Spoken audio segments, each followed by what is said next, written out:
Hi friends, Sunday வந்துட்டு எங்கேயாவது வெளியே போயிட்டு வரலாம் அப்படின்னு சொல்லிட்டு ரொம்ப ஆசையாக இருந்துட்டு சரின்னு சொல்லிட்டு தேடிட்டு இருக்கும்போது தான் இந்த ஃபார்முக்கு போகலாம் அப்படின்னு சொல்லிட்டு தான். இந்த வரைக்கும் நான் இங்கே வந்ததே இல்லை. உண்மையாகவே சூப்பராக நிறையாவே இருந்தது. வெளியில் வரும்பொழுதே வந்துட்டு அந்த பேட்ஸு அது மாதிரி அனிமல்ஸு எல்லாமே நிறையா இருந்துச்சு. ஆனால் வெயில் தான் தாங்கவே முடியலை, அந்தளவுக்கு வெயில் இருந்தது. ஈவினிங் போல் வந்திருந்தா கூட கொஞ்சம் வெயில் கம்மியாக இருந்திருக்கும். பட் நாங்கள் வேகமாக வந்ததுனால நல்லாவே என்ஜாய் பண்ணிகிட்டு இருந்தோம். இந்த ஆடோட வகைகள் தான் அம்மாடியோ அவ்வளோ இருந்தது.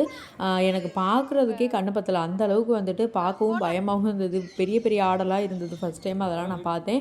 கொஞ்சம் நேரம் அங்கே உட்காந்து ஐஸ்கிரீம்லாம் சாப்பிட்டு சில் பண்ணிவிட்டு அதுக்கப்புறம் மறுபடியும் சுற்றி பார்க்குறதுக்கு ஸ்டார்ட் பண்ணிட்டோம். நிறையா வகையான அனிமல்ஸ் வச்சுருந்தாங்க. உண்மையாகவே பார்க்கவே ரொம்ப ஜாலியாகவும் இருந்துட்டு இருந்துச்சு. அதோட அதுக்குள்ளே சில் பண்ணுறதுக்கு அங்கங்கே வந்துட்டு சேரு அந்த மாதிரி விளையாடுறதுக்குலாம் நிறையா வச்சுட்டு இருந்தாங்க. அதையும் வச்சு விளையாண்டு. இது வந்து புதுக்கோட்டை அவுட்டரில் தான் இருக்குது. புதுக்கோட்டையில் இருந்தீங்கன்னா கண்டிப்பாக போய் ட்ரை பண்ணி பாருங்கள். 100 ரூபா தான் ஒரு ஆளுக்கு டிக்கெட்டு. உண்மையாகவே சூப்பராக என்ஜாய் பண்ணலாம். ஒரு ஈவினிங் போல் அப்படியே வீட்டுக்கும் நாங்கள் கிளம்பிட்டோம்.